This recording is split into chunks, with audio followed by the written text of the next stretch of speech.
जय शिवराय मित्रांनो. बघा, सध्या महाराष्ट्रामध्ये अंगणवाडी भरतीचा महापूर आलेला आहे. अनेक ठिकाणी अंगणवाडी भरतीची प्रक्रिया म्हणजे अर्ज भरण्याची शेवटची मुदत संपलेली आहे. अनेक ठिकाणी अर्ज भरण्याची प्रक्रिया सुरू आहे. प्रत्येक जिल्ह्यानुसार, गावानुसार, तालुक्यानुसार ह्या अंगणवाडीच्या जागा भरलेल्या जात आहेत. त्यामुळे छोट्या छोट्या त्या गावातील तुमच्या गावामध्ये अंगणवाडीची भरती आहे का नाही, जागा सुटलेली आहे का नाही, या संदर्भातली माहिती तुम्ही तुमच्या ग्रामपंचायतीमध्ये, अंगणवाडीमध्ये, तुमच्या गावातील सरपंचाकडे आणि तालुक्याच्या ठिकाणी पंचायत समितीमध्ये जाऊन चेक करू शकता. या सगळ्याचे महाराष्ट्रामधील सगळ्या भरतीचे व्हिडिओ टाकणं मला शक्य झालेलं नाही किंवा जमलेलं नाही. मात्र तुम्ही तुमच्या गावामध्ये भरती आहे का नाही, जागा आहे का नाही, कोणती जागा आहे, या संदर्भातले सर्व अपडेट तुम्ही माहिती तुमच्या तालुक्याच्या ठिकाणी जाऊन चेक करू शकता. ग्रामपंचायतीमध्ये सुद्धा तुम्ही चेक करू शकता. आजच्या व्हिडिओमध्ये आपल्याला अतिशय महत्त्वाची माहिती बघायची आहे की आता ही सगळी पूर्ण महाराष्ट्रातील लाडक्या बहिणीसाठी महत्त्वाची माहिती आहे. म्हणजे अंगणवाडी भरतीसाठी अर्ज करणाऱ्या महिलांसाठी, तरुणींसाठी ही माहिती आहे हा व्हिडिओ. गेल्या वर्षीसुद्धा आपण या अंगणवाडी भरती प्रक्रियेची इत्यंभूत सर्व माहिती अपडेट आपण दिलेली होती आणि त्यावेळेस आपल्या व्हिडिओला चांगले व्ह्यूज पण आलेले होते. पण यंदा काय व्ह्यूज येत नाहीत. हरकत नाही, आपण चांगली माहिती देण्याचा प्रयत्न करतो. व्हिडिओला व्ह्यूज येऊ दे अगर नाही येऊ दे, गेलं बोसरीत. ठीक आहे. आजच्या व्हिडिओमध्ये आपल्याला हे बघायचं आहे की मी या ठिकाणी अगोदर सांगितलेलं होतं की सरकारी नोकरीसाठी किंवा अंगणवाडी नोकरीसाठी, अंगणवाडी भरतीसाठी ज्या कुटुंबात किंवा ज्या महिलांना 3 मुलं आहेत, 3 अपत्य आहेत, ते कुटुंबसुद्धा लहान कुटुंबामध्ये येतं आणि ते महिलासुद्धा नोकरी करू शकते, अंगणवाडीसाठी अर्ज करू शकते आणि तिला नोकरी लागू शकते. अंगणवाडी भरतीमध्ये ती पात्र ठरू शकते. ते कसं, त्याचं एक गणित आहे. ते गणित कसं आहे तर बघा, ज्या कुटुंबामध्ये एखाद्या मुलीला, महिलेला 3 मुलं आहेत, ती कशी मुलं, 3 मुलं कशी, तर सोपं गणित आहे. फक्त डोकं तुम्हाला कळलेलं असेल, डोकं लावायचं आहे किंवा त्याच्या पाठीमागचं लॉजिक माहीत असणं गरजेचं आहे. ते कसं, ज्या कुटुंबामध्ये ज्या महिलेला नोकरी करण्यासाठी लहान कुटुंबाचं प्रमाणपत्र लागतं आणि त्याच्यावरती अट असते की तुम्हाला हयात 2 मुलं आहेत, 2 मुलं आहेत हयात असतील तरच तुम्ही त्या ठिकाणी लहान कुटुंबामध्ये बसू शकता आणि तरच तुम्ही त्या ठिकाणी पात्र ठरू शकता लहान कुटुंबाचं प्रमाणपत्रामध्ये.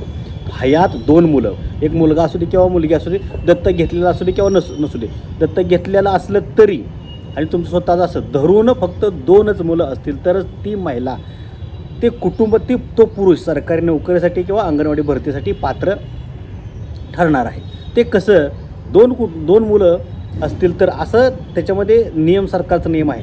मात्र तुम्हाला 3 मुलं असतील तरीसुद्धा तुम्ही सरकारी भरतीमध्ये पात्र ठरू शकता. अंगणवाडी भरतीमध्ये असू दे किंवा MPSC UPSC कशातही असू दे, तुम्ही त्या ठिकाणी पात्र ठरू शकता तुम्हाला 3 मुलं असतील तर. ते कसं बघा, ज्यावेळेस तुम्हाला एखादी महिला बाळातीन होते पहिल्या वेळेस प्रथम, आणि त्यावेळेस जर त्या महिलेला एकच मूल झालं, सुरुवातीला एकच मूल झालं आणि त्यानंतर दुसऱ्यांदा वेळेस ती गर्भवती राहिली आणि दुसऱ्या वेळेस तर ती बाळातीन झाली आणि दुसऱ्या वेळेस जर त्या महिलेला 2 मुलं झाली, जुळी मुलं झाली, पहिल्या वेळेस 1 झालं, दुसऱ्या वेळेस जुळी मुलं झाली, तर एकूण किती झाली, 3 मुलं झाली.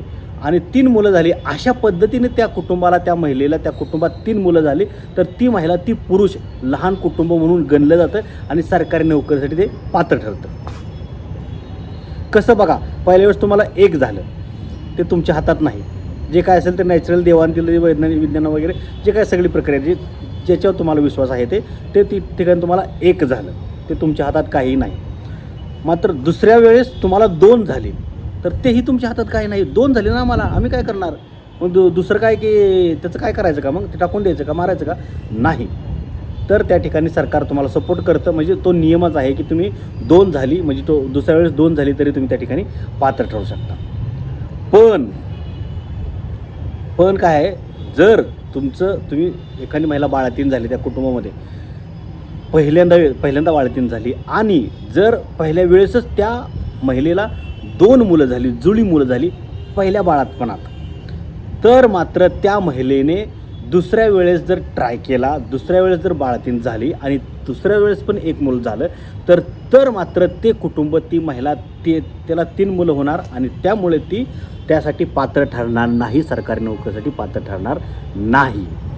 कारण तुम्हाला माहीत झालं, तुम्हाला नियम माहीत आहेत अल्प म्हणजे लहान कुटुंबासाठी 2 मुलं असावीत आणि 2 मुलं तुम्हाला ऑलरेडी झालेली आहेत. मग तुम्ही तिसऱ्यासाठी प्रयत्न केला तर तुम्ही अपात्र ठरणार, कारण 3 मुलं झाले ना.